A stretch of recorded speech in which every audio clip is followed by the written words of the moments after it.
deep into the world's oceans and into the ionosphere, unquote. The ionosphere is an electrically conducting set of layers of the Earth's atmosphere about 30 miles to up to 250 miles above the planet's surface, in which atmospheric gases are ionized by solar radiation. It is also the ionosphere that Nikola Tesla claimed that he was able to oscillate with some kind of strong, focused energy back in the 1920s. This high-tech military device is called Project HAARP, H-A-A-R-P, High Frequency Active Auroral Research Program. Aurora looks like it refers to aurora, and aurora usually is an electric discharge of ionized gas over the poles or the polar regions. The cost so far is estimated to be $30 million for a demonstration test scheduled for December 1994, next month, to see if the computers can focus an electromagnetic beam into the ionosphere where the focus is desired. After that, several more millions of dollars are needed to evolve Project HAARP into what has been described as, quote, the most powerful such transmitter on Earth, unquote.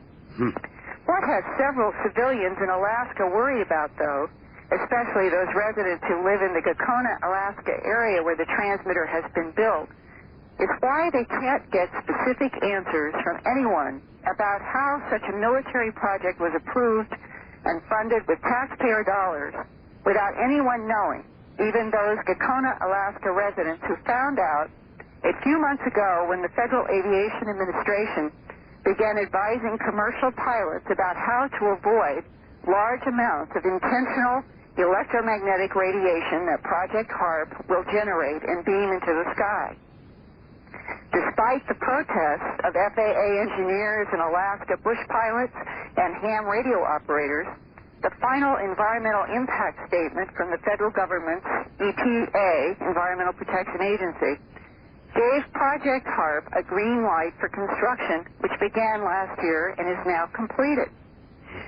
It's ready to start experimenting with the ionosphere. But Anchorage resident, ham radio operator, and reporter Claire Zicker, who writes for Earth Island Journal, says communication to submarines might not be the whole story.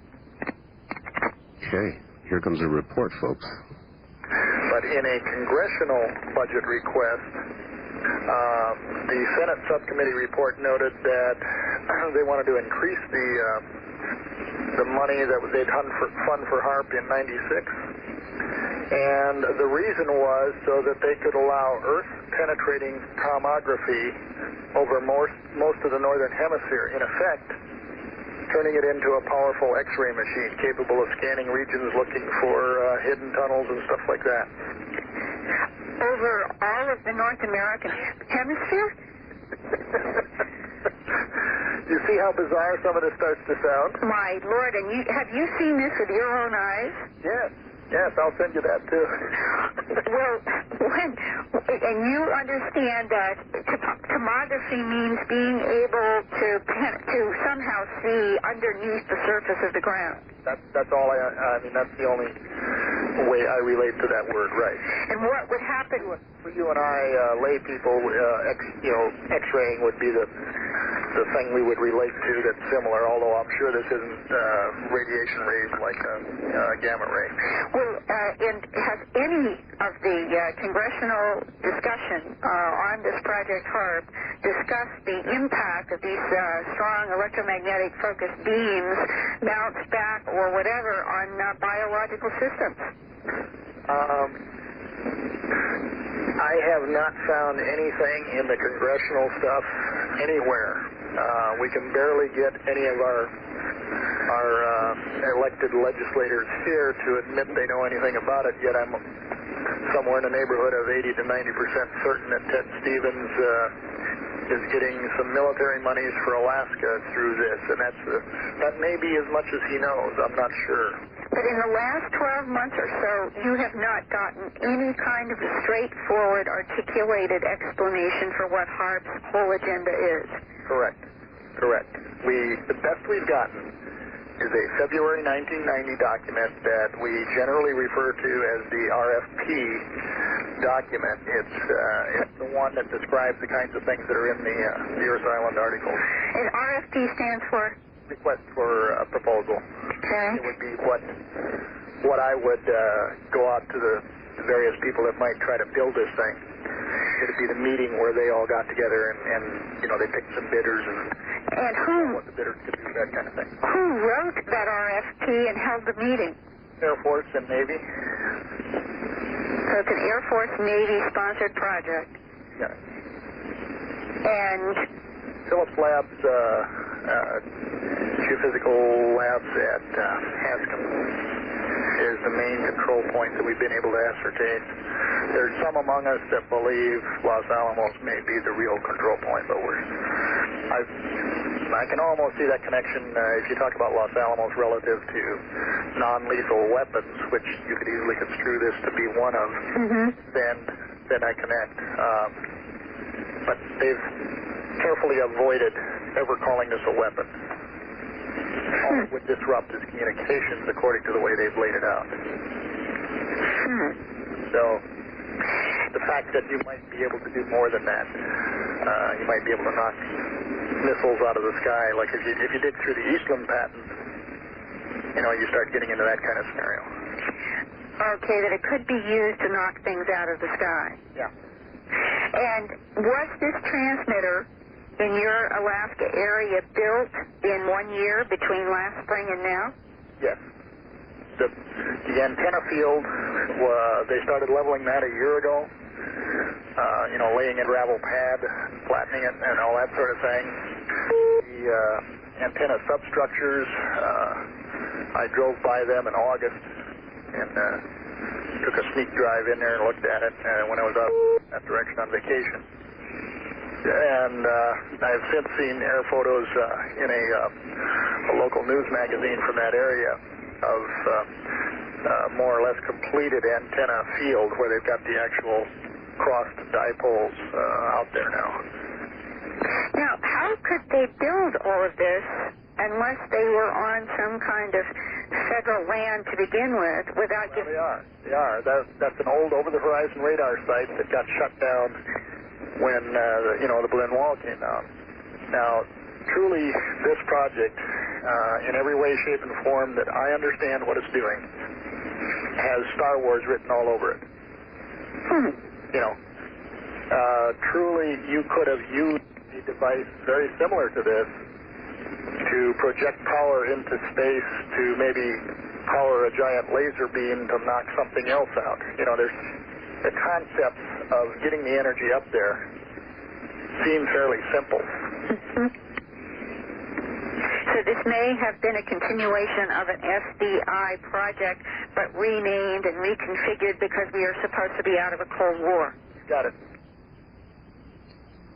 Wow. And Art, as you know, since the Reagan administration in the 1980s, there have long been rumors that the Star Wars program is actually part of some kind of Earth secret war with an off-planet intelligence. That's the question we always have to keep raising. Well, I have two big questions, Linda. One involves, I wonder what frequencies will be emitted by this HARP project, both toward the ionosphere and apparently toward the Earth. This sounds like a dual mission. They said they're going to be looking for hidden tunnels, in effect mapping the underground Earth. That's what I got out of it. Yeah. And then also trying to affect the ionosphere. By manipulating it, oscillating it, and by actually blasting holes in it. Oh, wow. As a ham operator, I'm fascinated, and we will all be listening. And I promise you, Linda, we will be able to give you some input on what frequencies are in use. All right. And also, I think we should also address the issue of wildlife, because what's bothering these people is the same thing that should be bothering all of us who are taxpayers.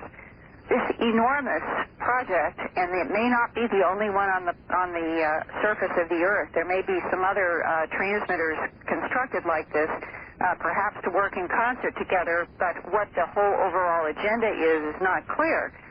But this harp site lies 140 miles north of the town of Cordova on Prince William Sound, which is on the northwest tip of Alaska's Wrangell-St. Elias National Park.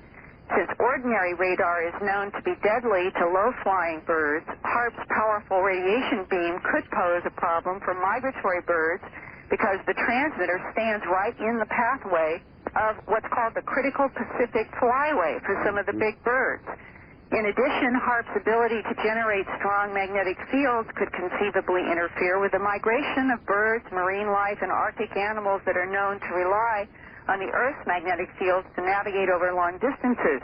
As his name is Claire Zicker, who has been writing for Earth Island Journal, said, these are all unknowns, and it may be that nothing will be known until they experiment, but what might be set in motion as a consequence of the experimentation. And one further question, which I'm hoping that listeners will actually write their congressional representatives in whatever state and ask about this Project HAARP, because according to one DOD consultant named Robert Windsor, that even if HAARP's beam were to be directed primarily at the ionosphere, people on the ground would still have reason to be concerned. On clear, damp nights, when there's moisture in the air, downdrafts, temperature inversions, it can cause something that's like a ducting or a super refracting that can send energy beams streaming back to the Earth with and this is the quote, a significant up to 10-fold increase in field intensity from what may be being beamed to the ionosphere. It seems to me that this is an area of many unknowns and nothing has been answered, and people who are living in Alaska who have tried to find out the details have been sort of given a runaround, and this is being paid for by tax dollars. And this is one area where in the United States of America we could at least maybe have a leverage point on where some of our money is going. Let's see if we can put a little pressure on and find out. That's fascinating, Linda, fascinating. All right, where will you be next week? I think I'm going to be reporting from Philadelphia again. Okay, excellent. Let's get your address and telephone number out. Thanks.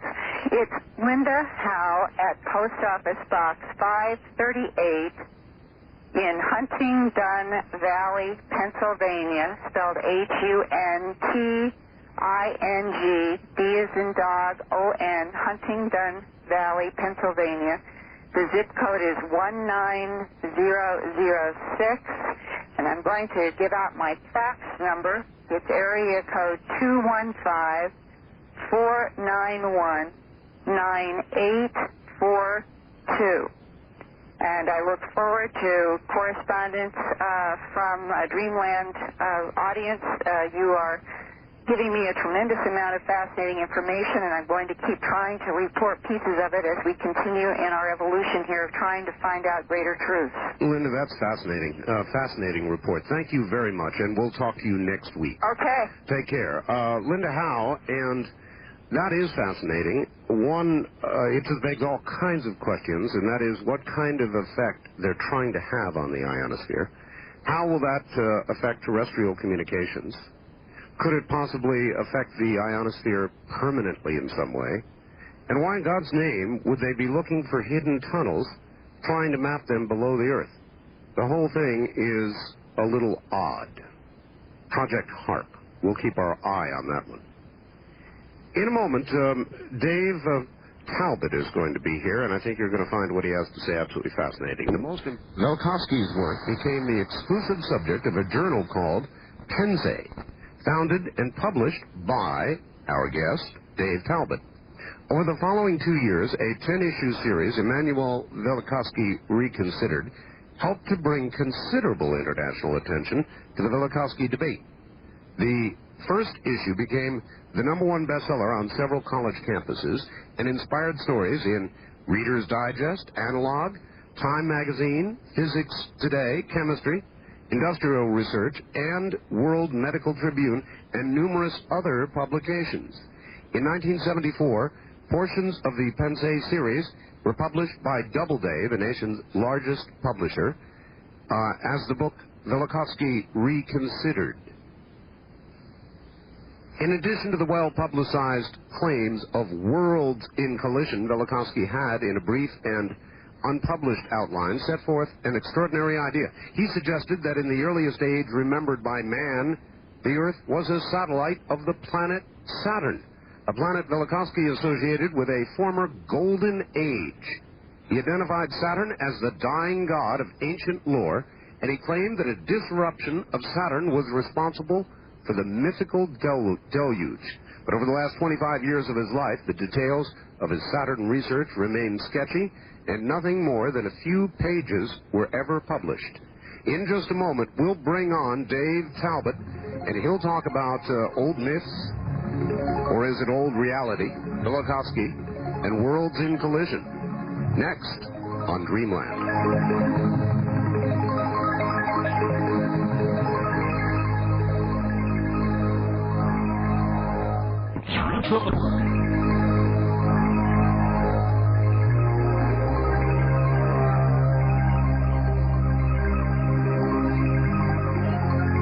Pre-recorded, previously broadcast You're hearing program. Dreamland with Art Bell.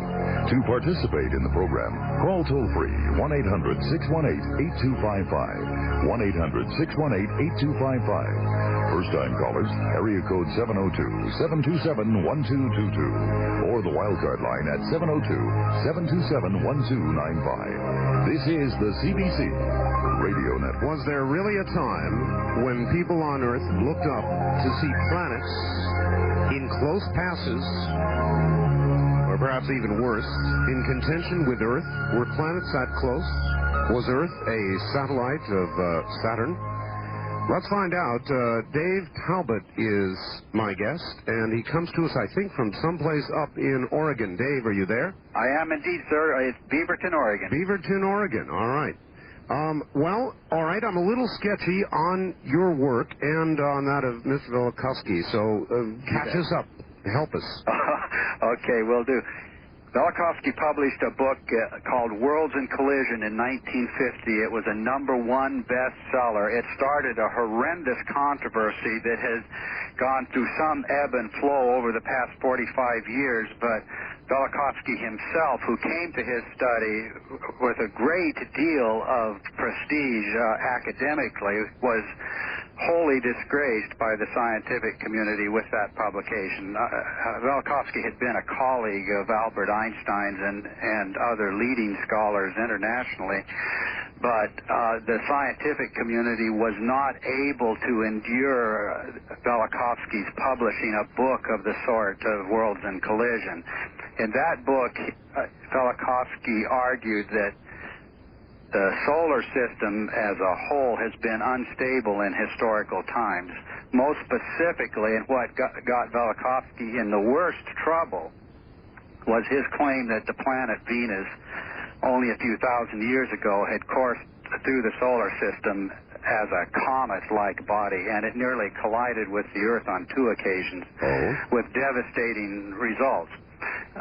Particularly because Velikovsky used ancient historical sources, astronomical texts, and mythological sources.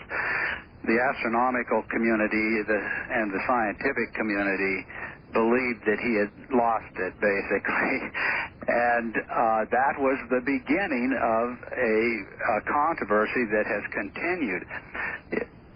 One thing that began in the early 70s was that a number of scholars took real, serious interest in the Velikovsky question and began pursuing independent lines of research to see just how solid were Velikovsky's basic ideas. That was the time that I got interested in Velikovsky. I was publishing a small journal called Pensée, and we decided to put out a special issue on the subject of Velikovsky, and the journal just exploded as a result of that, and it became a big seller around the world. It was called Immanuel Velikovsky Reconsidered, and that led then to a total of 10 issues on the subject of Velikovsky. And as a result of that, quite a group of people did begin independent research, and this is a very big subject. I was one who began research with a very particular interest in Velikovsky's claims about the planet Saturn in the earliest remembered times.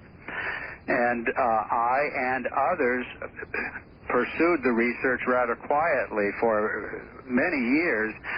Now we feel that there has been a convergence of research in just the recent years, and also very significant space-age discovery that is dramatically supportive of Velikovsky's claims. What is that? Pardon me? What are the discoveries that are supportive of his claims? You bet. Well, number one, let's just take the Magellan probe of Venus. What we see on the planet Venus today is massive volcanism. We see continental scale lava flows where the normal impacting of meteors and so on over extended periods of time you would think have created substantial scars on the surface. But in major areas of Venus, you find no impact craters at all. There's been an immense catastrophe planet-wide on Venus. There are many converging lines of evidence that are emphasized now from the Magellan probe and with leading physicists and astronomers debating each other as to how it could happen that this surface was so recently sculpted. You have the whole phenomenon of missing rivers and oceans on Mars. By some force, who knows what, water descended on the planet and then it boiled off. Yes. That's an unknown phenomenon. It was not expected by astronomers, and no one has produced an explanation that has gained any scientific consensus. Okay, Dave, what are we suggesting here? That planetary close calls or planetary close passes did these various catastrophic things to the surface of these planets? Is that the idea? That's the basic idea, and that's a fundamental Velikovskyan idea, Art. I don't know if anybody in the history of science, or let's say in the history of modern science, ever proposed such a thing, that the planetary system itself was unstable in historical times, that planets moved on irregular courses, that planets engaged each other in celestial combat, so to speak, and with devastating results, not just on the surfaces of the planets, but in Velikovsky's argument, mankind witnessed such cataclysms, civilizations were devastated, and a collective memory of those events was perpetuated in the form of ancient myth.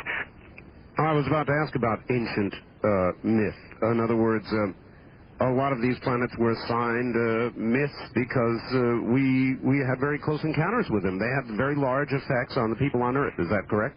That's the fundamental claim of Velikovsky. I believe that completely. I pursued that area of research for many years. I feel that a definitive argument can be made that the ancient gods were planets or planetary in character, that all of mankind was obsessed with the behavior of the planets, and that the origins of ancient civilization, the origins of the great mythical and symbolic traditions, the first expressions of primitive religions, really all of the distinguishing attributes of civilizations themselves can be related to man's response to these celestial phenomena. All right. If locally it was so totally disruptive with the orbits perturbing all over the place and close calls or even hits, something had to come along and straighten all that out in view of the present alignment. Well, there is a challenge for anyone working within the Velikovskyan tradition as to how to explain dynamically a transition from a catastrophic solar system to a very peaceful and quiet and very regular solar system.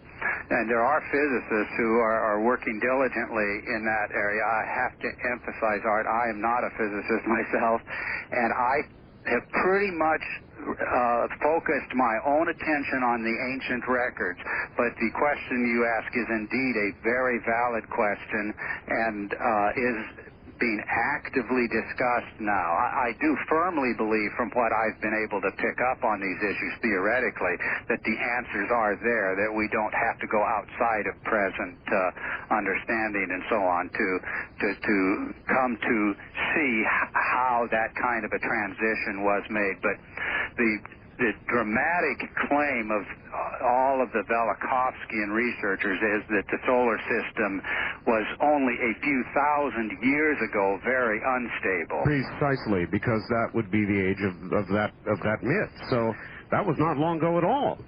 Oh, I would say, well, Velikovsky, let's start with his own thesis. He claimed in 1500 BC there was a near collision of the Earth with a comet like Venus, and he also postulated a couple of subsequent catastrophes involving the planet Mars.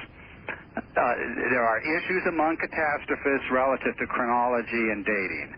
I personally have my doubts about the more recent catastrophes claimed by Velikovsky. I tend to think that the catastrophes with which the ancient mythical traditions are concerned were immediately prehistoric. That means they occurred just prior to the rise of civilization, and the primary activity of the builders of civilization really was a reflection of these events in many, many different ways that we can talk about. All right, let me ask you this. I've had a couple of recent guests on Dreamland who have felt that there is one, perhaps two rogue planets that from time to time return and will come very close to Earth, causing a terrible catastrophe, a reversal, well, if not a reversal, at least a pole change, in which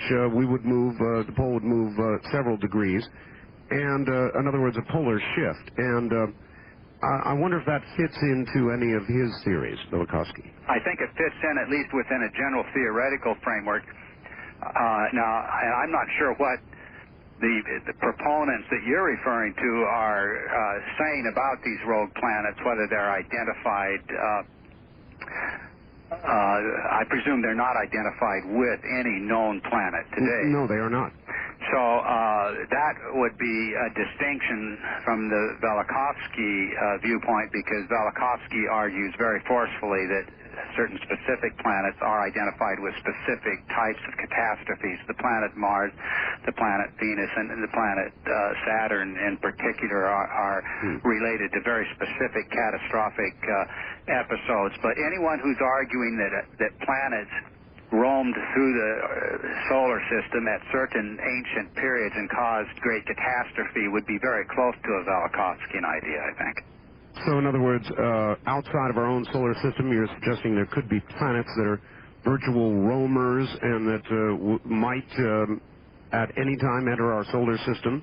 Well, you know, Art, I don't actually have any opinion on that particular issue, because I myself focused on planetary mythology, where the identities of the planets can be quite clearly and definitively established. So I've looked very extensively at the ancient mythology of the planet Saturn. There's a coherent story there, and I believe that story was in fact recorded around the world, and it is a quite incredible tale, and there are definite coherent images attached to the planet Venus around the world, and incidentally those images are all the hieroglyphs in ancient languages for the comet. There is a massive amount of evidence to prove, I think conclusively, that ancient star worshippers did remember Venus as a comet-like body in the sky. And in fact, it was the prototype of the comet. All the things that they thought about or feared about comets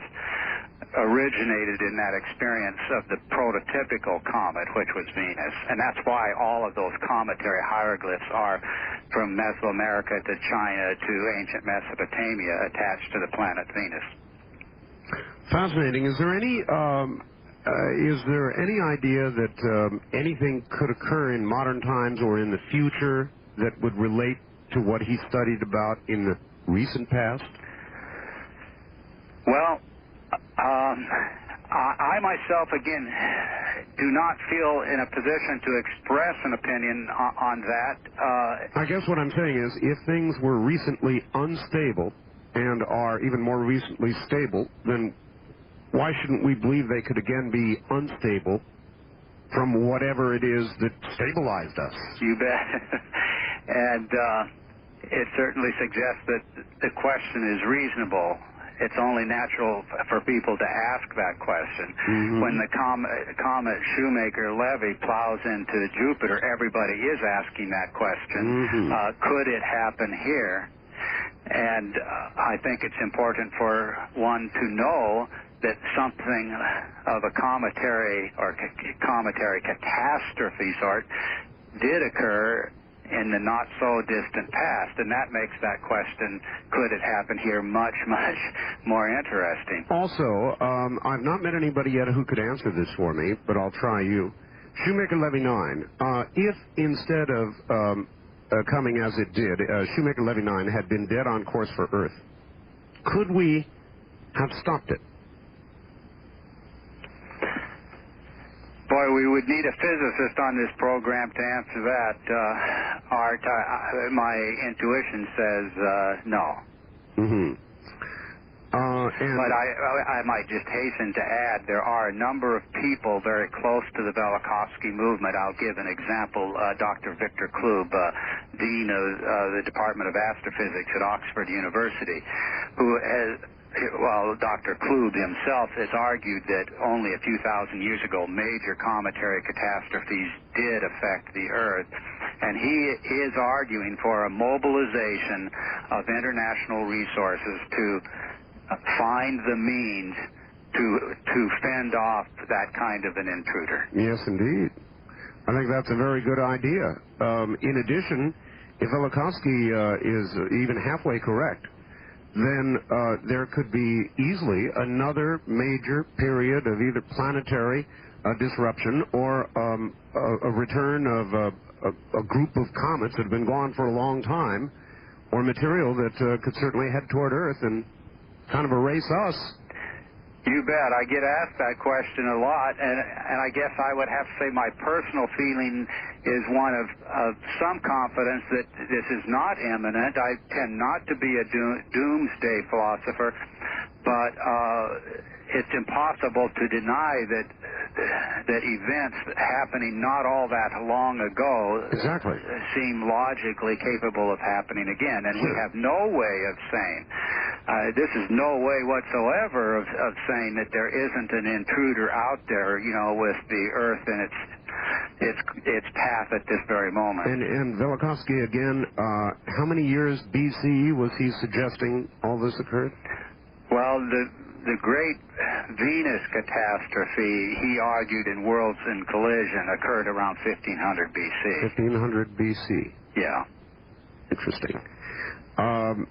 It's hard to imagine that any celestial event of that sort would be a one-time affair, that would have occurred that recently, then stabilized, and without the possibility of recurrence. Well, I don't know how you would go from a very stable planetary system to the type of unstable planetary motions that are indicated several thousand years ago. Well, to what does Velikovsky attribute the instability that he talks about not that long ago? Okay, well, here's the problem when you're approaching something from a historical vantage point like this. It's one thing to say, now, look, everybody, we have a great deal of evidence available to us. This is evidence in the ground. It's ancient sources and texts. It's a consistent message from many diverse cultures. In no way were the claims of one culture being prompted by another culture on the other side of the world, but they're giving us the same message about planetary catastrophe.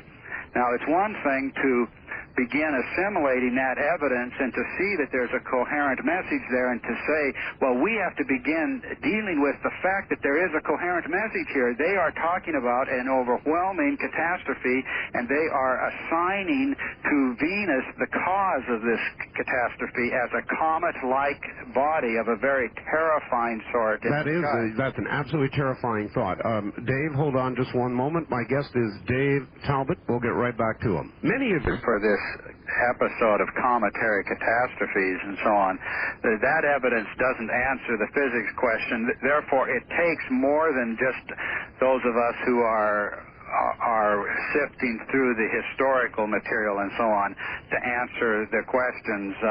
I have found that this has evolved into a lifelong research just to collate the various mythical traditions and to draw dependable conclusions from those. And I do believe you can do that, but it takes a great deal of work. The conclusions are really quite extraordinary, and they're quite profound, and I think they can even be convincing, Art, if we simply take the time to examine these themes one at a time. All right, well, let us do that.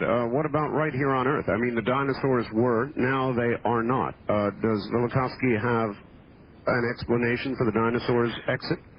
He doesn't have a specific explanation for the dinosaurs' exit because that was, of course, a considerable time prior to the Venus catastrophe and the Mars catastrophe episodes.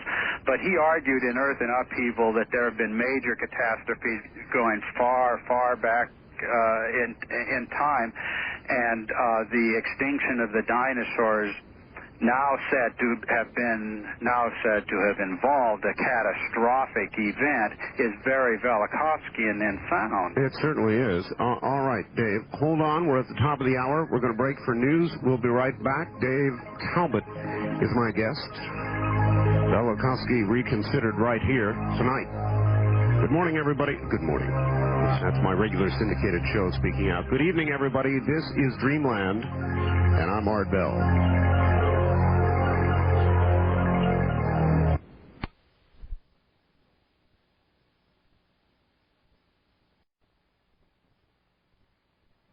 Close to my own heart because in 1972, when I was really being introduced to Velikovsky's work, I began what has turned into a lifelong research project. And let me just give a quick background on that. Velikovsky had claimed that the planet Saturn and the planet Earth had once moved in very close proximity as part of some kind of a system that subsequently unraveled. That the planet Saturn was the mythical god of the Golden Age. And he spoke of Saturn having gone kind of nova, or some kind of an explosion associated with the disruption of that primitive system. That disruption being recorded, among other things, mythically as the Great Deluge. There was a large quantity of ice that reached the Earth as a result of that catastrophe and gave birth to the Great Deluge legends. But that was just an outline of an idea, and Velikovsky never really drew out all the implications of that idea, and nothing was ever published officially by Velikovsky, but I found it extremely interesting, and it was kind of an open field to begin seeking out the evidences historically to see if something like that really could be substantiated. Now, the result of that was that I actually arrived at a very unified theory of ancient mythology.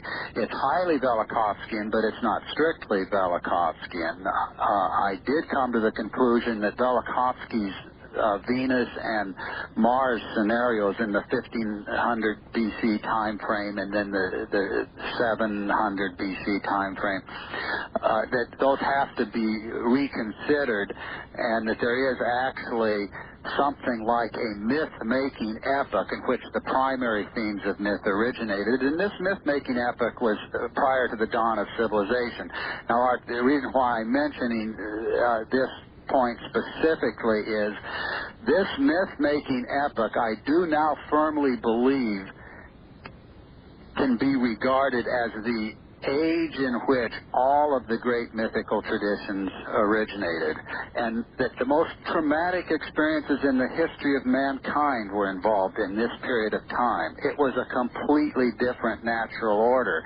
The planet Saturn did, indeed, exactly as Velikovsky claimed, dominate the sky at that time. Now, I found some really extraordinary things that I had never anticipated. One, for example, was that in a number of ancient languages, the words in those languages for sun, these are words that are translated as sun, such as the Greek helios, or the Latin sol, or the Assyrian Babylonian shamash. Those words for sun were the names of the planet Saturn in those ancient languages. Now, that is an extraordinary idea that just makes absolutely no sense. Now, but sense can be made of that if you allow a completely different interpretation to come in. Now, I eventually realized that the ancient sun gods that are at the center of many of the primitive rituals and so on at the beginning of civilization, those sun gods were the planet Saturn. And you cannot understand the story of those gods, such as the ancient Egyptian Atum Ra. You cannot comprehend those stories in terms of anything familiar to us today, and in terms of anything we see in the sky today.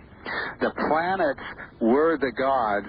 The planet Saturn reigns in the beginning as the preeminent monarch celestially, the universal monarch, the ancient sun god. And there was, at that time, a spectacular configuration of planets in the sky. It stretched across the whole polar region of the sky.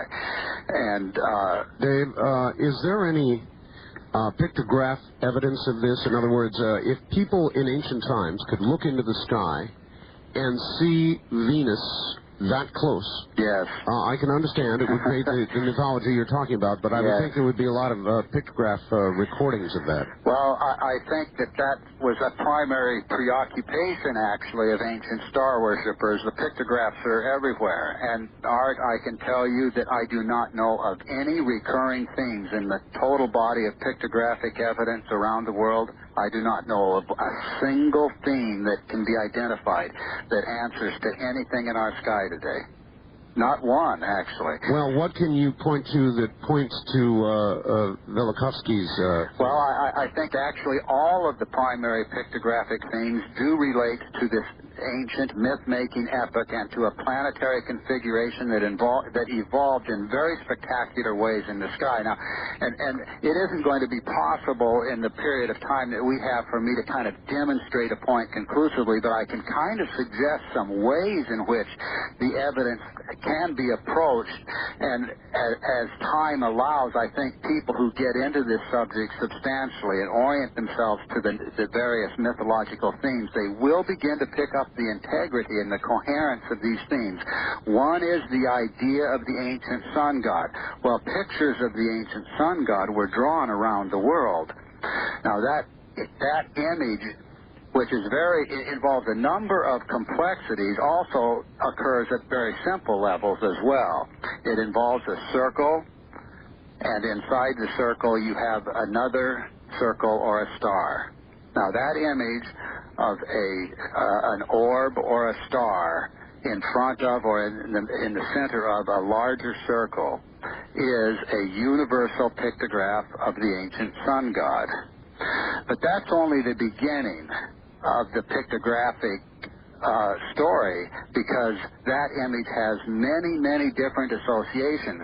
But I'll tell you something else. If you look, whether it's Mesoamerica or ancient Egypt or ancient Mesopotamia, that star in the center of the circle, which is the larger circle, is always the sun god itself. Right. That star in the center is always Venus. Always. Huh.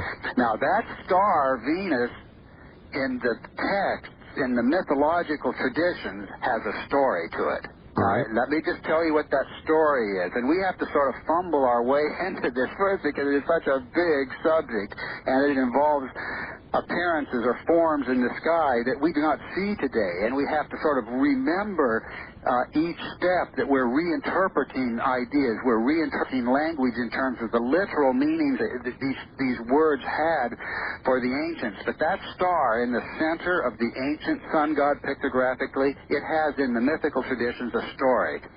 That sun god dies. When he dies, the golden age ends. This is true in ancient Mesopotamia, in Egypt, and throughout Mesoamerica. When he dies, that star, pictographically in the center of the sun, becomes a flaming serpent or dragon, which is the ancient hieroglyph around the world, together with maybe 4 or 5 other hieroglyphs that are very prominent for the comet. The birth of the comet Venus is synchronous with, in the global mythological tradition, the death of the ancient sun god, who is Saturn. Now, whatever else one may think about these ideas, and you have to just gradually draw them out, it's a universal tradition, and it has not been previously detected by scholars. The reason it has not been previously detected by scholars is that they have tended to work in specialized realms. And when they have seen such anomalies as the name for the word translated, or let's say the name for the sun, meaning actually the planet Saturn, they think they're dealing with a local anomaly. So what is that suggesting occurred? That there was a pass close enough to us? Well, no, let's see if we can answer this question first, then. What was happening fundamentally at that time? Right. We were part of a planetary system in which the planet Saturn loomed throughout the age, remembered mythically as the Golden Age. It loomed as an immense body in the sky. It was the ancient sun god, the central luminary of the sky, the universal monarch. Now, if you take any region's ancient traditions of kingship, you trace the lines of kings historically backward, you eventually reach a mythical first king who is a very luminous figure, who is in fact the ancient sun god. And that god is the planet Saturn, ruling the sky as the universal monarch, considered by every ancient culture as the prototype of kings. That's how powerful this entire experience was on the human imagination. Suggesting then what? That it was in an orbit almost similar to ours, very close to Earth? Is that correct? Okay, now we have to get to a level of a little bit more specificity. Not only did this ancient sun god dominate the sky, it was motionless. It did not move. Now, as bizarre as it may seem, it does not matter which ancient culture you go to, that culture will place the ancient sun god at the stationary center of the sky. It is the pivot of the celestial revolutions. That means there is only one place in the sky that it could have occupied, and that's the North Celestial Pole. So, however it may have occurred dynamically, the axis of the Earth was magnetically or otherwise fixed on that large, immense orb of Saturn. Therefore, the tradition of the ancient central sun, the superior sun, the best sun. These were the ancient terms for that sun to distinguish it from the body we call sun today. And that body in the sky has a very specific history, and it can be reconstructed down to highly specific forms recorded around the world, these forms behaving in very specific ways. And the history of that sun god, including the birth of the great comet Venus, which was mythically that central animating star appearing in the center of Venus, that its going forth as the great comet Venus was the exhalation or the departure of the sun god's own heart soul as a great comet, as the great fiery serpent dragon. And then there follows a period of incredible catastrophe, remembered as cosmic night, the wars of the gods, tremendous upheavals, and then a regeneration of the sky in a substantially transformed order. And this great comet Venus is just raging across the sky as this mother goddess figure with flaming disheveled hair, or as a flaming serpent battling other powers in the sky.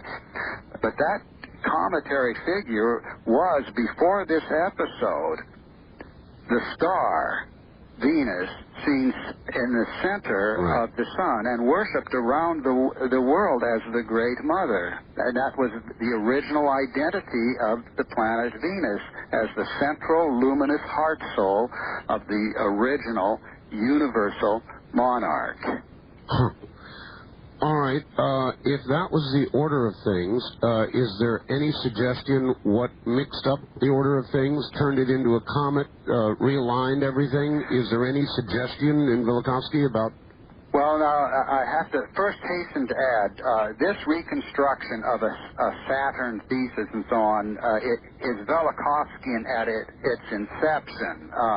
The work started under an inspiration provided by Velikovsky. Velikovsky never said that the ancient sun gods were the planet Saturn. So this is... that was my own research, but it Talbot. is very well substantiated. And the idea of the central sun, in fact, has been noted by comparative mythologists on many occasions, but they've noted it without explanation. And when they've noted it, they have not also noted that that figure involves a name that was the name of the planet Saturn.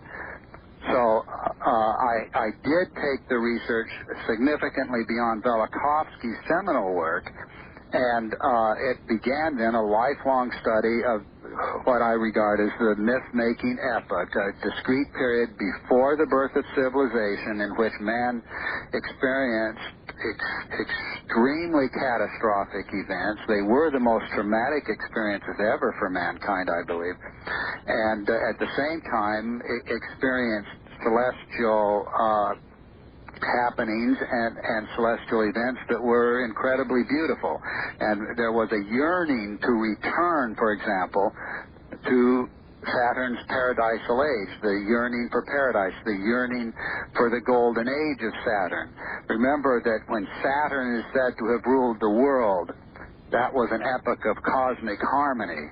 Every civilization really arose under the hope of recapturing Saturn's golden age. It's a really profound motive that you see expressed in all of the primary activities of the first civilizations, the hope to recapture the age of the universal monarch. What would Earth have been like, Dave, with Saturn in that position?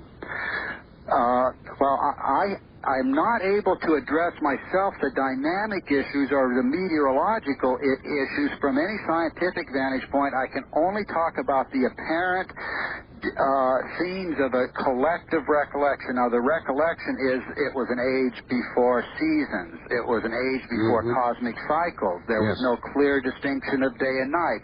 So I have supposed that we were part of a primitive planetary system in which we were moving through some diffuse gaseous envelope, perhaps extending out from Saturn, and so that we were not experiencing the normal cosmic cycle.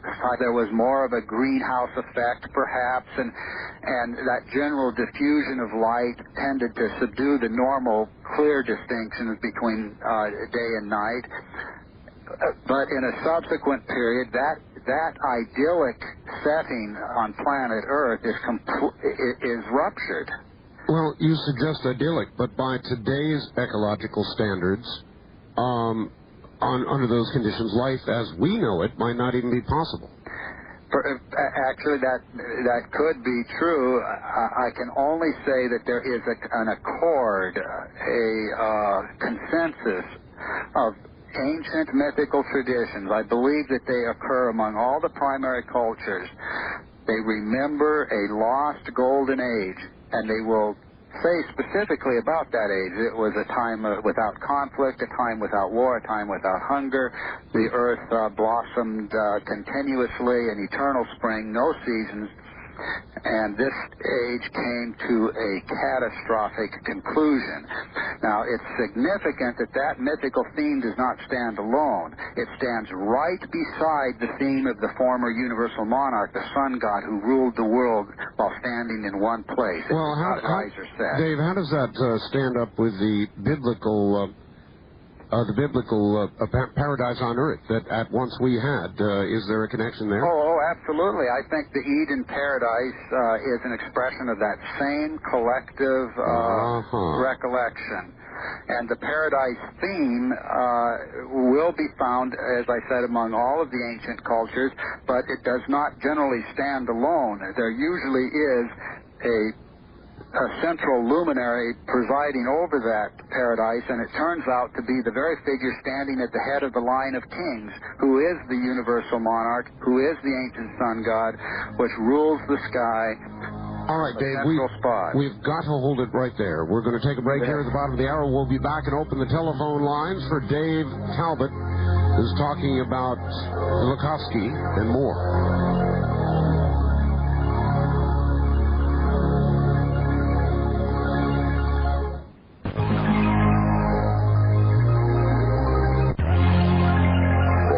Of Nine. You're hearing Dreamland with Art Bell. To participate in the program, call toll-free 1-800-618-8255. 1-800-618-8255. First-time callers, area code 702-727-1222. Or the wildcard line at 702-727-1295. This is the CBC Radio Network. Worlds in collision, could they have been? Could the solar system have been aligned, as Dave Talbot, an extension of some of Velikovsky's work, suggests? If you have questions, we'd be glad to try and answer them for you, or engage in any discussion you would like. We'll give you the full... All right, back now to Dave Talbot. Dave, are you there? I am indeed. All right, Dave, let me do just one thing. Let me give out a full set of numbers here. We're going to open the lines right now. The first-time caller line, in case you have never called the program, is area code 702-727-1222. That's 702-727-1222. We have the wild card line, several of those available at area code 702-727-1295. 702-727-1295. And finally, for everybody east or west of the Rockies, toll-free, it's 1-800-618-8255. 1-800-618-8255. Let the lines ring, please. Until they are answered, we will come to you as soon as it is your turn. Are you ready, Dave? I am, sir. All right. Here they come. On the wild card line, you're on the air with Dave Talbot. Hi. Whoa, how you doing, Dave? Very good, sir.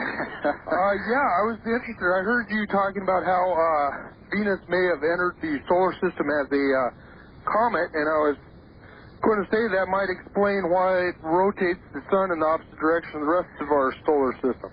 Yes, the physicists who have expressed an interest in this subject, and there are some very well-trained, very competent engineers and physicists and astronomers with a strong interest in this subject, they do emphasize the anomalous rotation of Venus. It rotates reverse from the other planets and very, very slowly. That's one of a list of anomalies about Venus and so on that are very noteworthy and have gained a lot of attention from the Velikovsky. I've often wondered if there could be a series of planets on the opposite side of the sun that rotate possibly in the same gravitational plane or maybe in another gravitational plane of the sun, and maybe, as you know, different planes of the sun rotate in opposite directions and at different speeds, I believe, or maybe not at different speeds, but they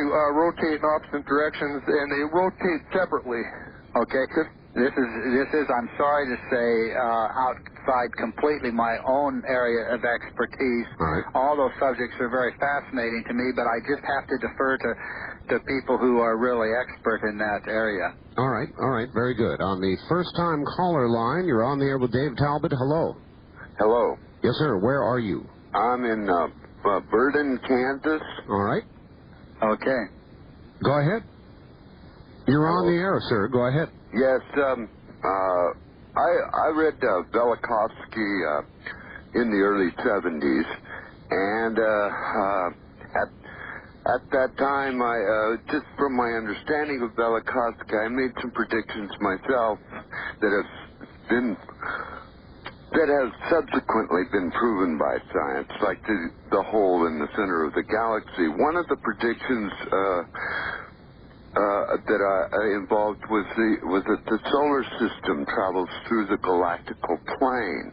And a couple of weeks ago, on Art Bell's A Message from Mary, he described a wave coming across. Well, this would fit into the prediction that I made about the galactical plane having a wave. Do you know anything about this, and has your studies led you to believe anything in this regard? I'm all ears when anyone starts talking about that, but they'll have to teach me on the subject. I have no training in these areas. I've been so completely preoccupied with sifting through the ancient material and reconstructing the primary themes around the world that I have not had the time, except for more incidental discourse with astronomers and physicists that are pursuing the Velikovskyan areas of research. It would be nice to sort of have a Velikovskyan physicist, for example, sitting alongside me here, because these questions are very fascinating. And I'm sorry, I have nothing that I could say to add to your comments. All right. On the wild card line, you're on the air with Dave Talbot. Good evening. Good evening, sir. Hello. Hello? Yes, turn your radio off, ma'am. Ma'am. Yes, turn your radio off, please. Okay. Okay, where are you calling from? I'm calling from San Diego. San Diego, go ahead. I'd like to find out about Zechariah Sitchin's books, if that has any corroboration with what this gentleman has to say. No, I think we're actually working in completely different fields of research. My own emphasis has been on planetary mythology. I've gone back and I have looked into all of the themes relative to ancient planets and celestial bodies. I personally concluded that the great themes of myth do have a very direct relationship to a spectacular planetary configuration in the sky. I believe that configuration can be reconstructed down to a surprising level of detail, and that the story is truly coherent or consistent from one culture to another once you recognize the original meanings of the symbols. And this is all very literal. They drew pictures and they told stories about great celestial forms. The character of these forms can be identified from a study of the languages themselves, and that you can see there's a coherent story there. It's just that we've tried to interpret that story by reference to our sky today, and none of the story or none of the aspects of the story make any sense in reference to our sky today. Now, Sitchin is really coming from a completely different vantage point, and I really don't have an opinion other than this. I do feel that his approach to Mesopotamian gods that I did observe and I cannot recall the name of this particular book, I did feel that he was not representing the contexts in which those figures are actually presented in historical sources. He was not representing those contexts properly, but beyond that, I don't have anything to observe on that. Well, his theory is that he got this information by decoding ancient records way back, maybe 30,000 years ago. Yes. And so that's why I wondered if you had read about that or knew about that. No, again, that's really outside my bailiwick, too. Okay. On the toll-free line, you're on the air with Dave Talbot. Good evening. This is Fritz from Phoenix. Hello there. Dave, have you ever given thought how Velikovsky came up with his lighting system here with Venus? Perhaps he was focused on by some outside intelligence. What do you think?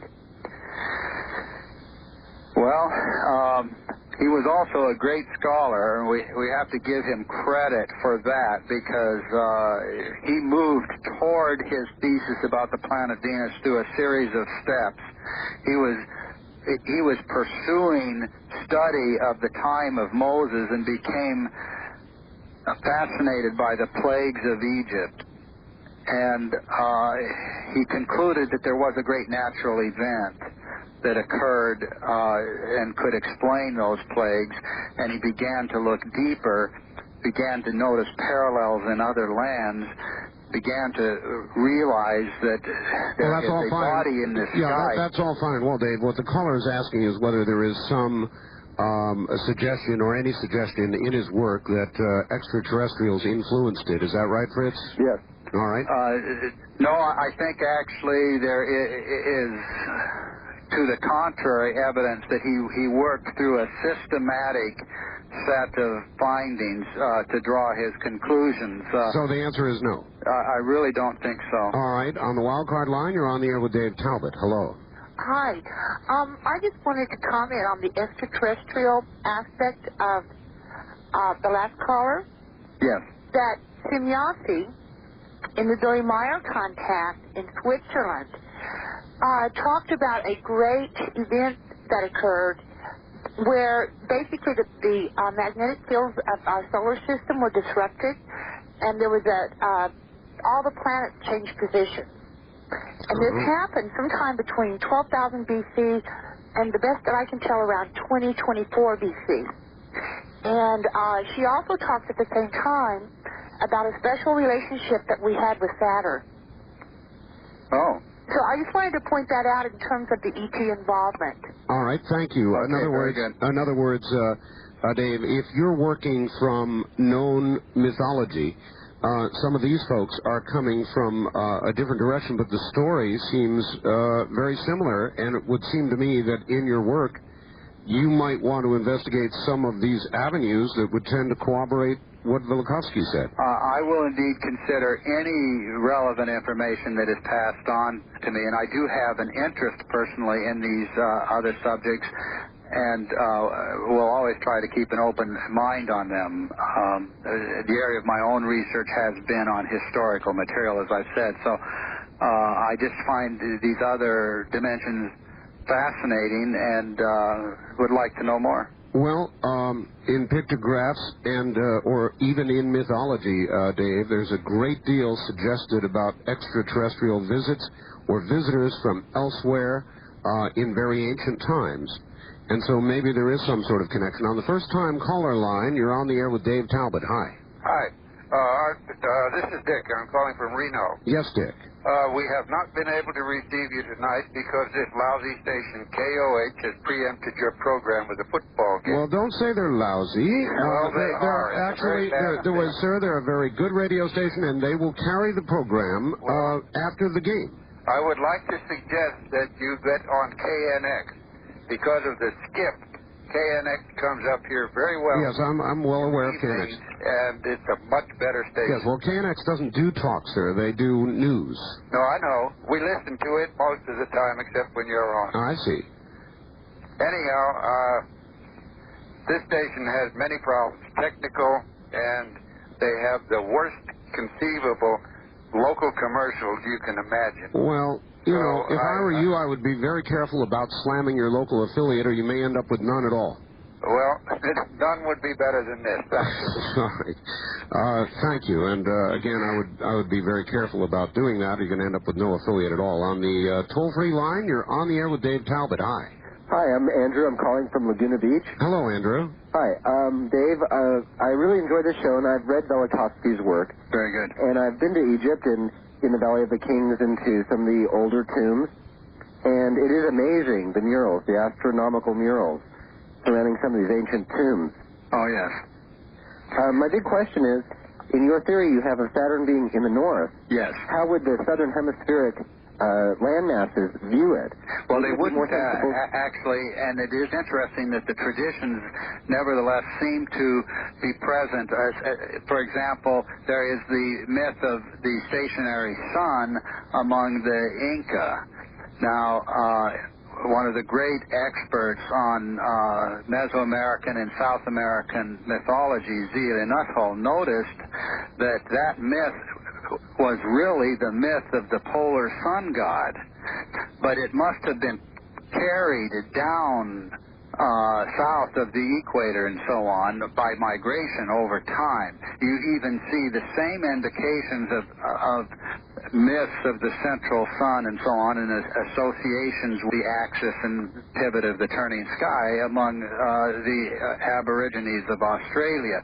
There's a great deal of evidence to suggest that what was seen in the northern hemisphere and gave birth to these legends did disperse around the world. And it would be so big, it would be visible to the north, even from the southern hemisphere country. No, I'm saying that they wouldn't have seen it from the southern hemisphere. The accounts, the mythology, the symbolism would have originated in that hemisphere where it was visible, but there was apparently substantial migration southward of those images and symbols. For example, at Cusco, I think in Peru,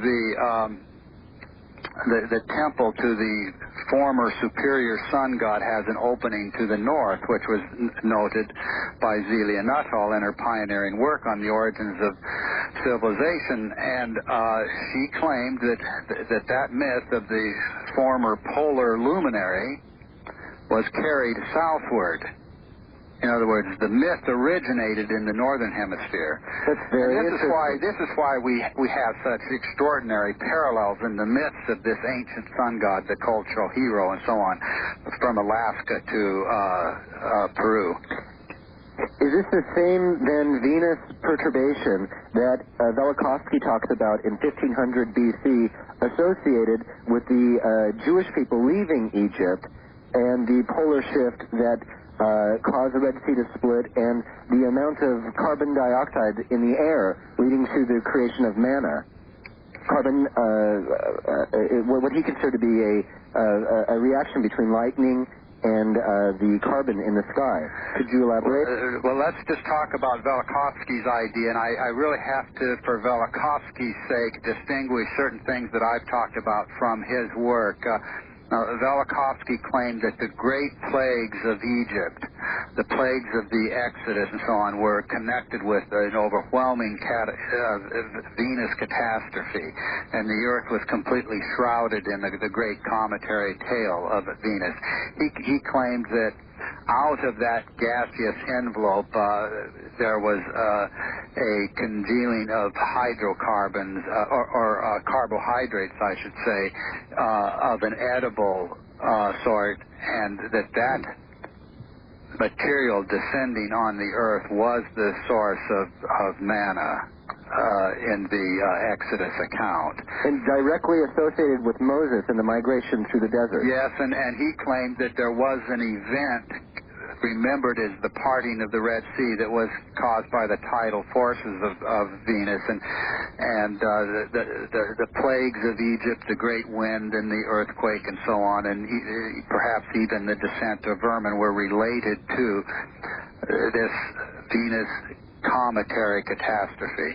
Now, I'm in a little bit of an ambiguous position here because my own research led a little in a different direction, and I tended to reinterpret some of these things in a non-Velikovskyan way. Well, Velikovskyan in the fundamental sense, but not Velikovskyan in the specific sense that he was interpreting those stories. So I think out of respect for Velikovsky, we need to acknowledge that it was he who claimed that manna had descended from a in other words, what you're saying cometary tail. All right. What you're saying is you don't buy that, and that's where you differ with him. Is that about right? Yeah, I've not been convinced of that. Let's put it this way. All right. Very good. Well, we don't have to tiptoe around things, Dave. Okay. And I'll avoid that. Okay. On the wild card line, you're on the air with Dave Talbot. Hello. Hello there. No, you're not. On the second wildcard line, you're on the air with Dave Talbot. Good evening. Hello there. Hello. Yes, hello. Yes, I have, pardon? Go ahead. Well, I have over 700 replies from an ad in the newspaper. For what? And, pardon? For what? Could you hold on just a second? No. Goodbye. On the first-time caller line, you're on the air with Dave Talbot. Good evening. Hello there. Hello. Yes, you're on the air. Turn your radio off. I have done that. Okay, good. Where are you calling from? From Phoenix. From Phoenix. All right, go ahead. My question is, if Velikovsky was such a renowned scholar before he published this work, what happened that the tables turned that he was then vilified for not being a good scholar? How did it not get turned around that people took the work more seriously rather than degrading the scientist? That's a good question. What vilified him, Dave? Well, he claimed certain things that the scientific community as a whole felt were completely incredible. And they would never believe that only a few thousand years ago planets were moving on such erratic courses. They would never believe that ancient mythology, a completely discredited source, could provide you a level of evidence on which you could challenge the foundations of modern science. Science has always assumed, in considering the planets, that those bodies have moved on the same courses for many, many millions of years. Well, and entire schools of science have actually been founded on those premises. Yes, well, it would seem to me to support the biblical version of things, Dave, is... Yes. And you do agree with that. Now, as you know, the Bible claims that creation is not very old, that things were very different not very long ago, cosmically, just a few thousand years, and this would tend to support that. Isn't that correct? Well, I don't think Velikovsky believed that he was supporting that kind of literal interpretation of the Old Testament and so on. Well, whether or not he thought it, did think that they thought that that's what Velikovsky was doing, and in a sense, he was throwing his weight behind those kind of literal interpretations of the Old Testament. All right. On that note, we've got to pause. Top of the hour. You're listening to Dreamland from the High Desert. I'm Art Bell.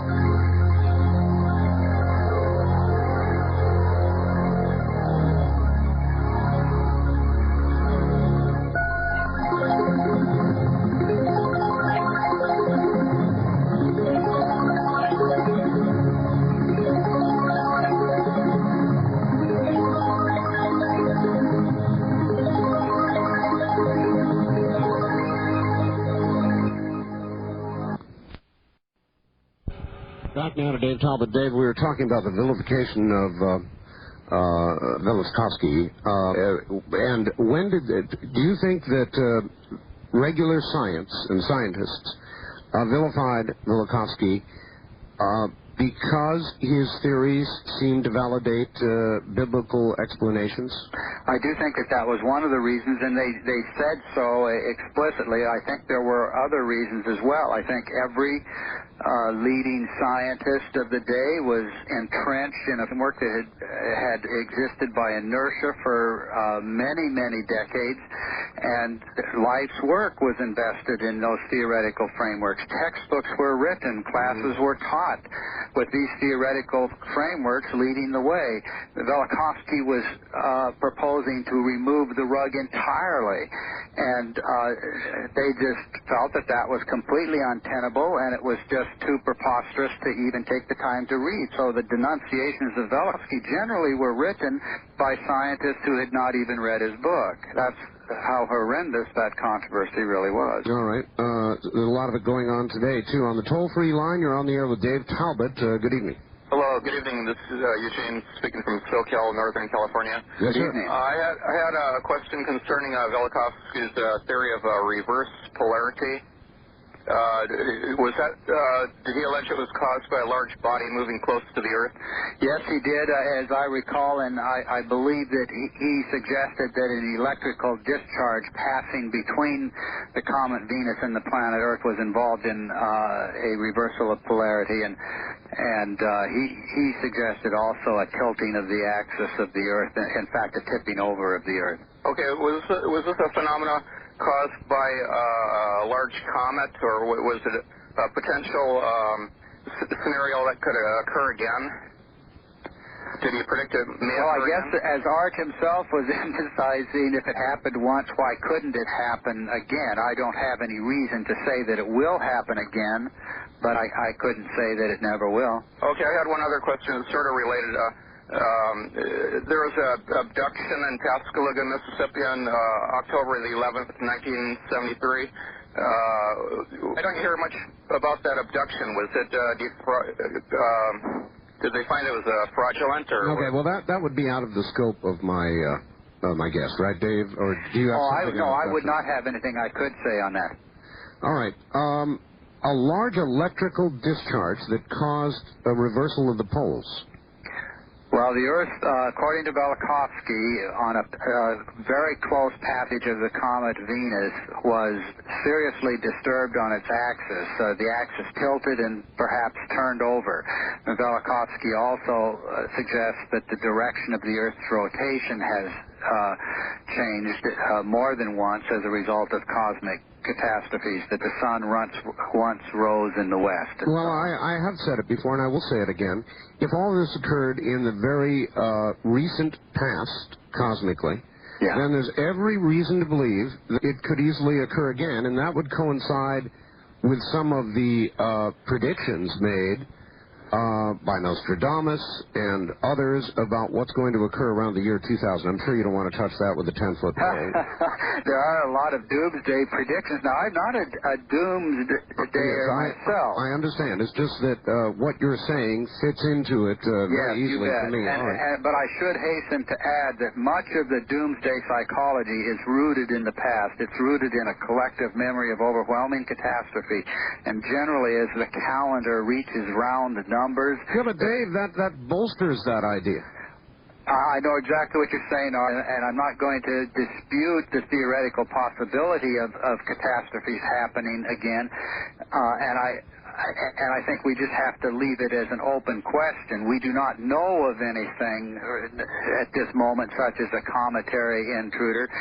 But what did happen in the past certainly could happen again. That's right. All right, on the toll-free line, you're on the air with Dave Talbot. Hi. Yeah, I'd like to ask your guest if he knows anything about Bode's law. About what? Bode's law. Well, it's a subject of rather continuous discussion among the physicists and so on involved in the Velikovskyan issue, but I would not be able to address it myself.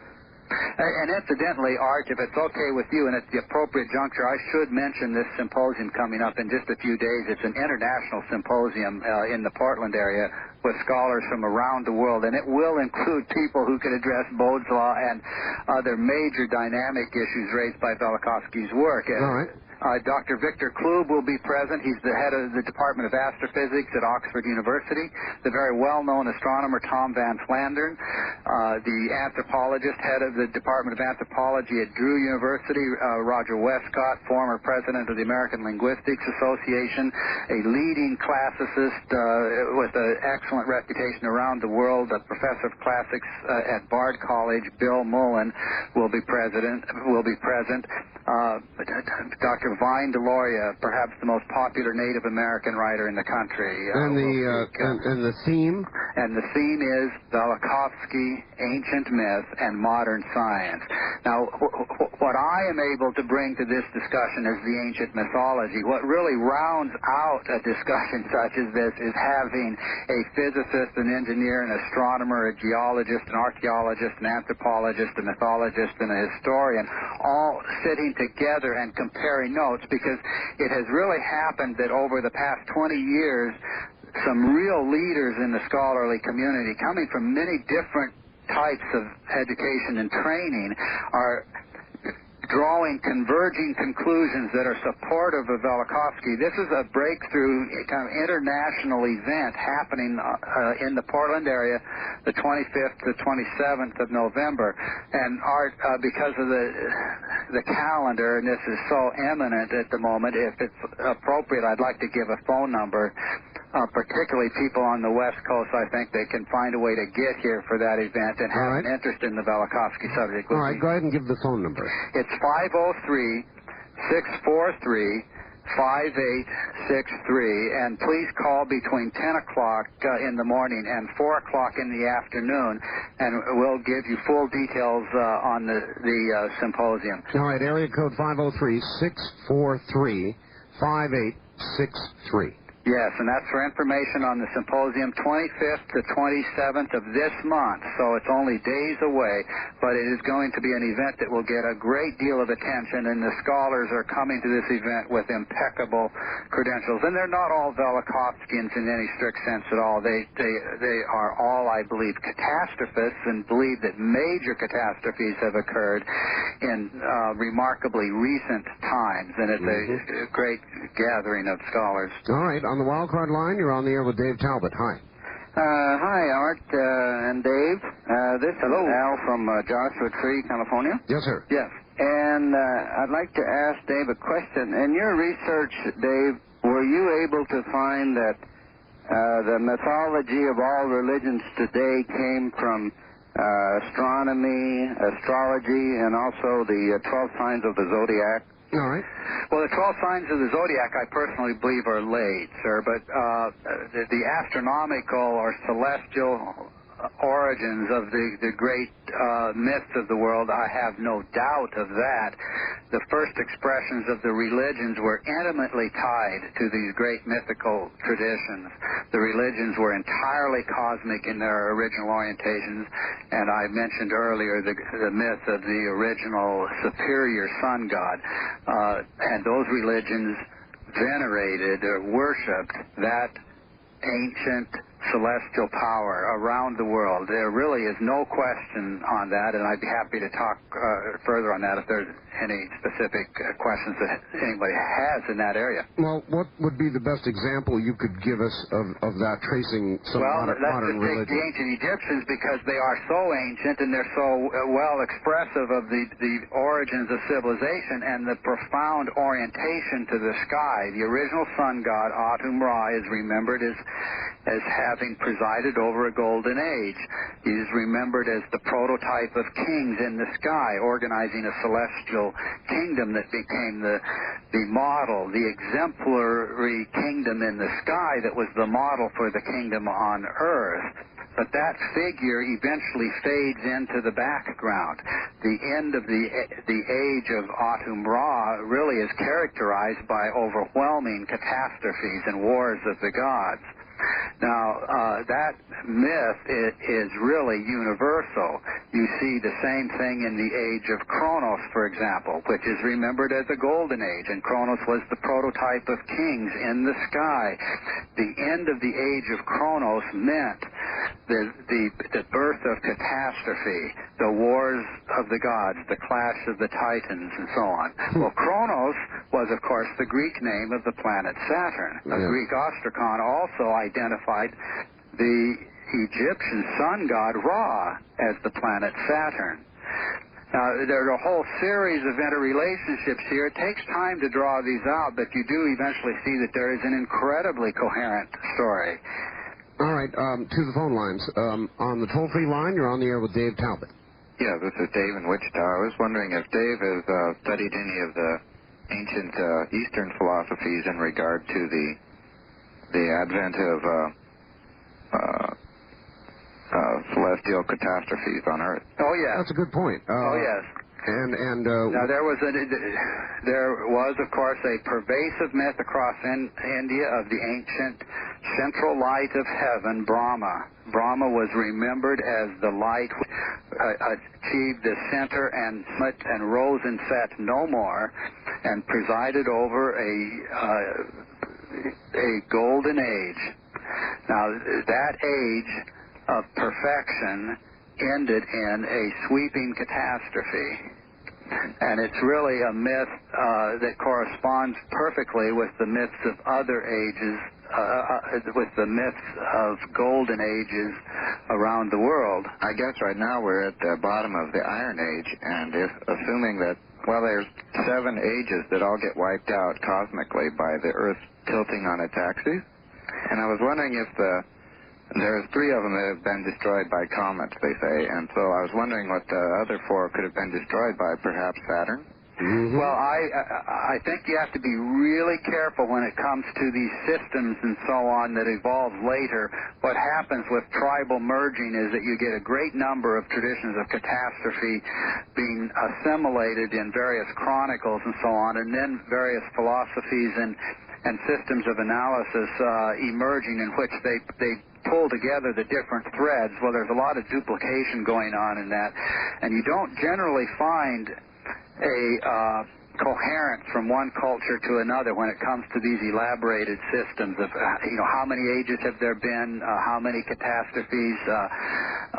Yes, but should there not be, David, aside from the cultural differences and the perspectives, the stories or the mythology should be very similar? Well, I think the stories are similar, but they're also duplicated to an incredible extent. I mean, the same mythical figures, for example, will exist by the hundreds in certain regions of the world. You see that there's an ancient mythical figure that I would call the warrior hero, for example. He can be identified through systematic analysis as having been originally inspired by the behavior of the planet Mars. Now, that figure, the warrior hero, emerges in later times as a kind of trickster figure that just populates mythology by the thousands. And that's because every ancient tribe remembered this figure. This figure was very active. He is always a consort of the mother goddess who turns out on analysis to have been the planet Venus. But what did that mean? I mean, these aspects of the story require quite fine analysis, but that there was a figure remembered by all of these ancient tribes as the great ancestral warrior hero is really significant. You look at details of that story down to many, many fascinating parts and so on, that they would occur around the world is just too remarkable. This is the warrior hero prince who consorts with the daughter of a great king. Now, why? Where did such a story come from? Well, I believe you can actually answer that by going to the earliest expressions of those myths. And you see that the myths originated in a spectacular celestial epoch, an epoch of celestial figures behaving in very specific ways. The planet Saturn is at the heart of that story. The planet Venus is intimately involved in that story, as I suggested earlier. And the planet Mars is, in fact, the most active figure of all, and which is why he populates the mythscape so dominantly in later times. All right. On the toll-free line, you're on the air with Dave Talbot. Good evening. Hello there. No, you're not. On the wildcard line, you're on the air with Dave Talbot. Hi. Hi, I'm calling from San Diego. Yes, sir. And I just wanted to restate again about Sitchin. Did you call earlier, sir? No. The lady called up and tried to say something. I think Sitchin is kind of related to Mr. Talbot's idea because he talked about a period of 3,600 years where an extra planet in the solar system closes in, and some of the things that are explained by it, such as the asteroid belt, which was a result of an earlier collision with one of the moons of this planet. And if I do a little quick math, since your author said that the things that Velikovsky talked about occurred at 1500 BC, it should be coming back about 2100. Oops. I made exactly the same connection, caller. So I thought it would be good to talk about. And the second thing I wanted to ask if he's planning on publishing his own ideas pretty soon. That's a good question. How about that, Dave?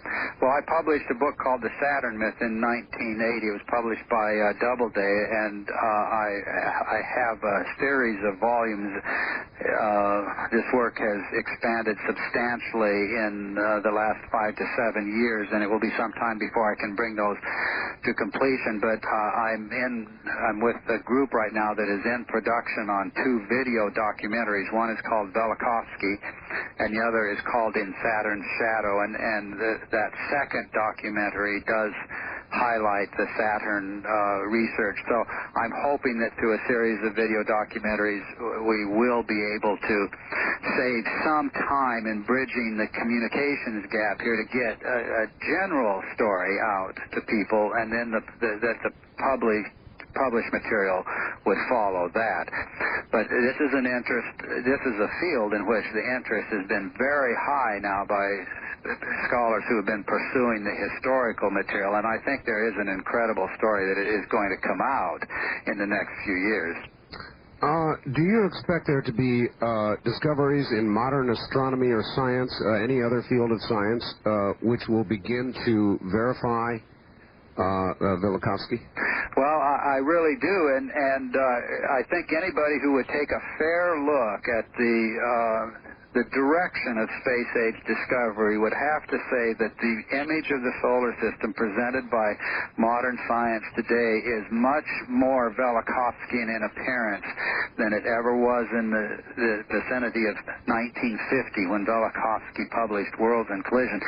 I mean, everything that we have learned about the planets as the result of space-age discovery has emphasized recent geological activity. All right, Dave, on that note, we've got to pause here at the bottom of the hour. Dave Talbot is my guest, the works of Velikovsky and beyond. Less than 2.5, or just about 2.5 hours now to order the newsletter.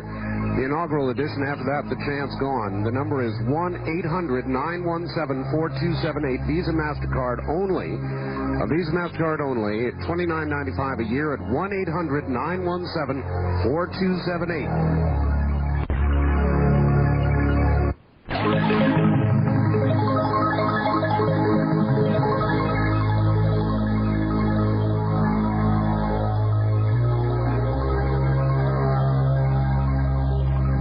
Pre-recorded, previously broadcast program. From the Kingdom of Nine, you're hearing Greenland with Art Bell. To participate in the program, call toll-free 1-800-618-8255. 1-800-618-8255. First-time callers, area code 702-727-1222. Or the wildcard line at 702-727-1295. This is the CBC Radio Network.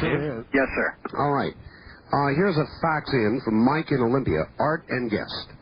I have extensively researched the pole shift theory due to be triggered by the conjunction on May 5th, 2000. Part of my research led me to Velikovsky. I missed an hour of the show, so I don't know if this was brought up or not. What do you think of the 5-5-2000 possibility? Well, actually, you're mentioning that right now is the first I've ever heard of that, and I would just have to group that with other predictions of doomsday events that they're just so completely outside my own area of expertise. Well, it is Velikovskyan. It's just the future. It's a Velikovskyan idea, certainly. I mean, it has that motif to it, and I'd be interested in seeing when people have something to suggest relative to anticipated disaster and so on. I'd be interested in seeing the nature of the reasoning. I do think we have to apply normal rules of logic and demonstration and not fall into the trap of just simply speculating on a subject randomly. And we do see a lot of that when it comes to this type of subject. So Personally, I'm very reluctant to make statements relative to anticipated disasters. That the solar system has been unstable in very recent times is enough of a warning to us. And beyond that, I think that we have to speak with some evidence in hand and so on. All right. From Al at the University of Arizona, I'd like to ask Dave if he's looked into historical India. Because they understood astronomy to be to a very high degree. India is also where the Greeks learned science. This was during Alexander the Great. Well, I have looked into the great myths of India extensively, and yes, there was a burgeoning astronomy in India. It did tend to come later. I think most scholars would say that the birthplace of astronomy was in Mesopotamia, and they would say as well that the Greeks picked up a great deal of learning on astronomical matters from the Babylonians and so on. But the ancient mythical traditions of India, I do feel, speak with the same voice about the ancient golden age, the catastrophic conclusion of that age. You see the same figures of the mother goddess and the warrior hero very active in subsequent epochs and so on. And these stories can be reconstructed down to very, very finite details, I believe. All right. On the toll-free line, you're on the air with Dave Talbot. Hi. Hello. Hello. I was caught unaware. I've been trying for so long. I thought, well, I'm going to get disconnected in a moment. Three things I'd like for you to touch on. First of all, Venus, the name Venus, and the root word meaning light, Lucifer, and its connection. All right, let's take these one at a time. Anything there, Dave? Well, I think there probably are a lot of old Indo-European roots related to Venus. One of the interesting associations of Venus is as the old hair star and the bearded star. You have the bearded Venus, Venus barbata, the bearded Ishtar, the bearded Aphrodite, and so on, which is particularly incongruous in view of the female character of that personality. And yet it is very dominant. The word Venus itself has been connected with an ancient Indo-European root meaning beard or lock of hair. Now, in the ancient lexicon of the comet, the beard and the lock of hair is the foremost hieroglyph for the comet. All right, we've got to keep these short, Dave. Your second question, caller? Also about the idea of the 12th planet and why the Sumerians based their numbers on 12. I don't have anything to add to that. Second thing is perhaps we were in a binary system in which two stars orbited each other, and the asteroid belt came from where they canceled out, and the object could no longer hold itself under its own attraction. The thesis that I intend to argue very forcefully for will have Jupiter and Saturn as part of an ancient binary, and the Earth was inseparably tied to that system. All right.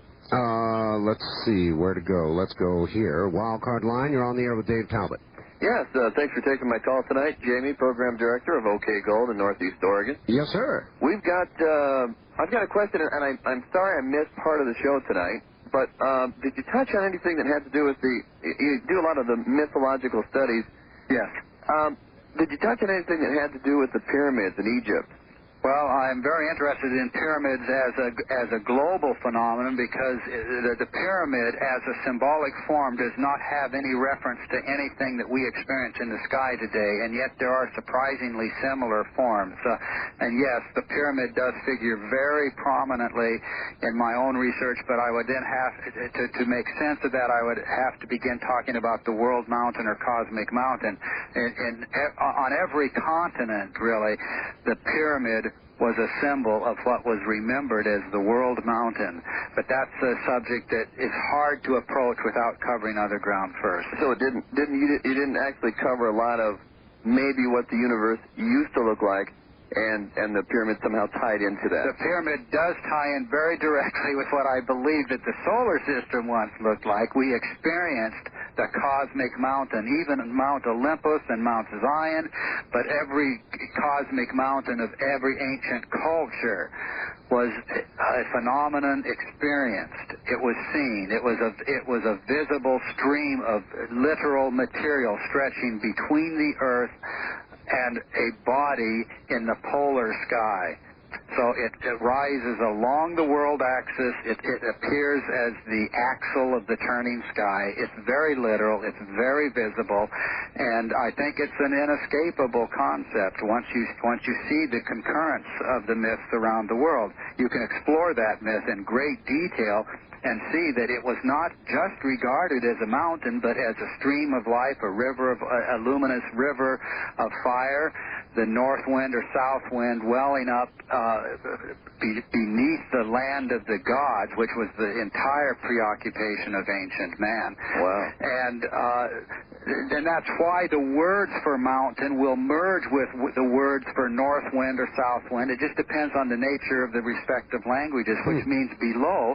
And it will mean also pillar, wind and water, basically, are the concepts, and it's the wind, river, mountain, pillar. Etymologically, the words are inseparably tied to each other in more than one language, and that's because mythically they were attaching different symbols to the same celestial phenomenon. Wow, what can I say? Sounds huge. Thanks for taking my call. Thank you for making it. It sounds like it would take another program to do all that. There are many details which it will do better to circumvent right now. All right, on the toll-free line, you're on the air with Dave Talbot. Good evening. Yes, Cincinnati Biohazard here from KVI Country. I have some dates of planetary alignment. Okay, I think that's the May 5th date, 2000. Is that one of them?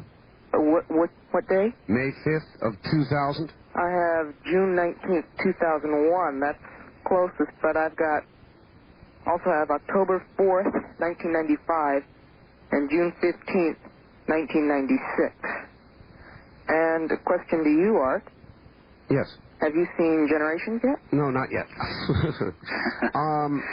Well, Art, he just mentioned the concept of alignment, and there is an ancient mythical concept that is very crucial here, and it's fundamental to the entire reconstruction that I'm offering, and that is the myth of the Great Conjunction. The myth is that the planet stood in line during the mythical Golden Age. There was an alignment or conjunction of planets of a different sort than we see today. Today it's a very tentative and ephemeral alignment and very remote from us. But the planetary system that I am proposing we experienced so dramatically just a few thousand years ago involved a sustained conjunction of Saturn and Jupiter. The two bodies were moving on synchronous orbits, so we could not even see Jupiter. This is why when that planetary system broke down, Jupiter emerged as the sun god reborn, the sun god regenerated. Jupiter is, in all of the dominant astronomical traditions, the child of Saturn, for reasons that make no sense to us today. And when Kronos is overthrown, it is by Zeus, who is Jupiter. When Saturn gives way to a successor, that successor is Jupiter. But you can pursue that identification throughout the ancient astronomies, and you see essentially the same story of the Golden Age giving way to catastrophe and a new figure then looming subsequently, who is identified with Jupiter. There's no reason looking out at the distant stars and so on, or planets, why we would conjure these kind of ideas out of nothing about the planets. There's some concrete experience involved in all of this. All right. We've got to continue. On the toll-free line, on the air with Dave Talbot. Hi. Yes, I'm a religious studies student at the University of Arizona in Tucson. Yes. And I'd like Mr. Talbot to clarify a statement he had made earlier. It was about the primitive religions. All right, turn your radio off, please. Oh, sure, hold on. About primitive religions. Okay. Yes, go ahead now. I was curious that he had made a statement saying that primitive religions, and he cited Egyptian solar religions, saying that they were merely based on astronomical phenomenon or myths associated with astronomical phenomena. And yet, in my studies, I've been taught that primitive religions really are based on the worship of nature or anthropomorphication. We have to distinguish here between primitive religions in the sense that I was using it and in the sense that you use it. You mean like modern primitive tribes and so on.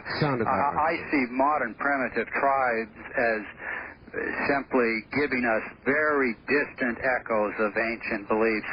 I was using primitive in the sense of the first recorded or the first known religions that can be identified from historical sources. Those religions were incredibly preoccupied with cosmic themes.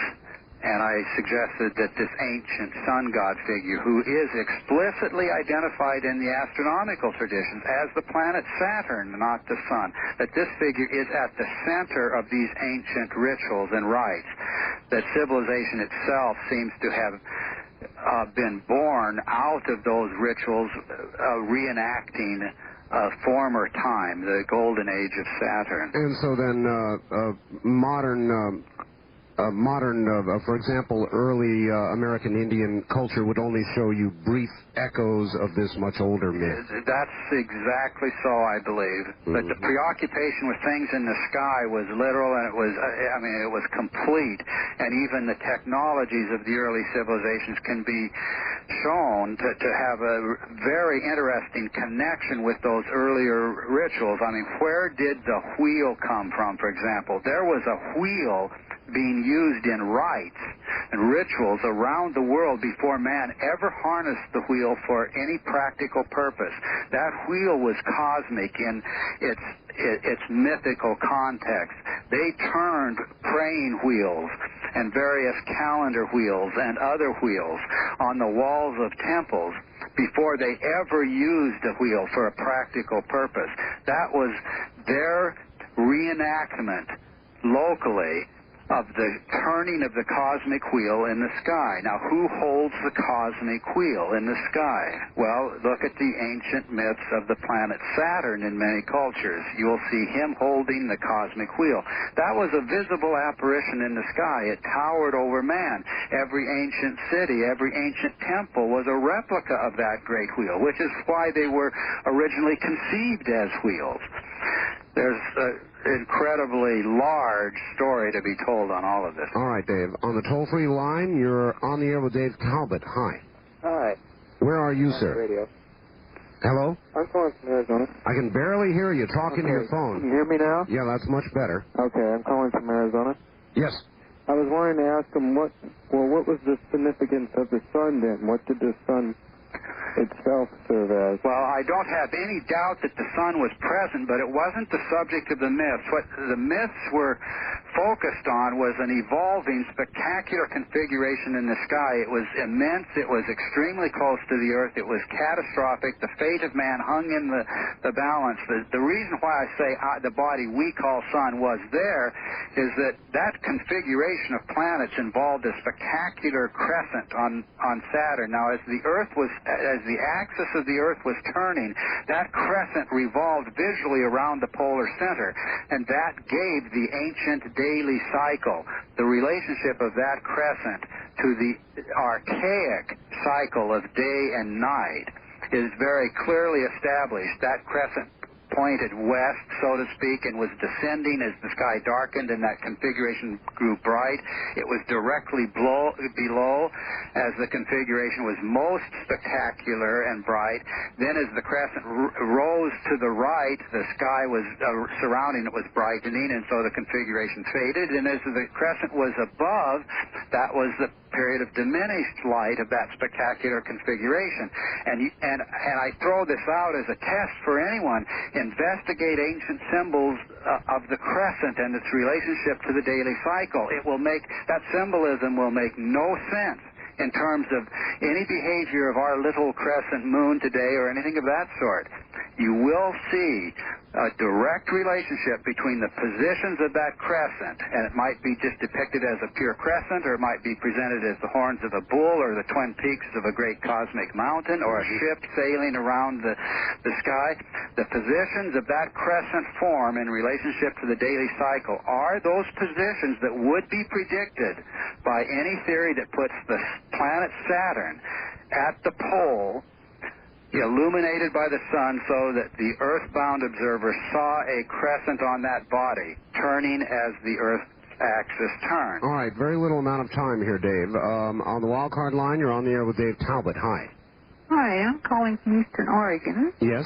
And my question was, in your research, did you find anything relating to the Star of Bethlehem? Oh, good question, actually. That really is a good question, but unfortunately, no.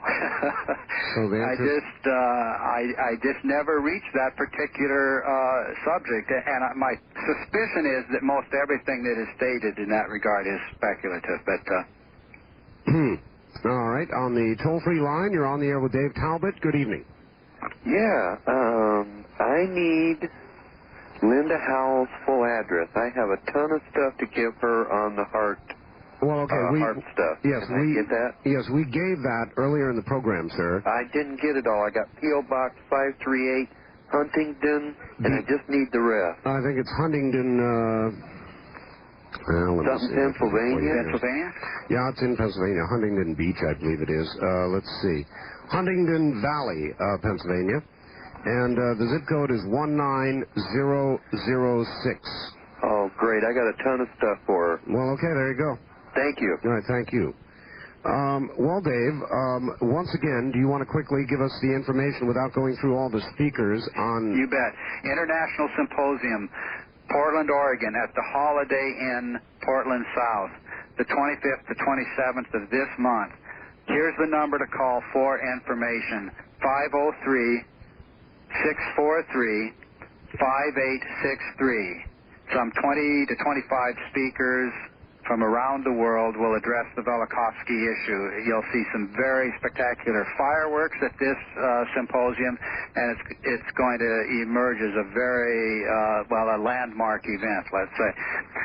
Anybody with an interest in the Velikovsky subject, I think will find this extremely fascinating. Well, it certainly brushes up against what a lot of our other guests have had to say, but more about the future than the past, Dave.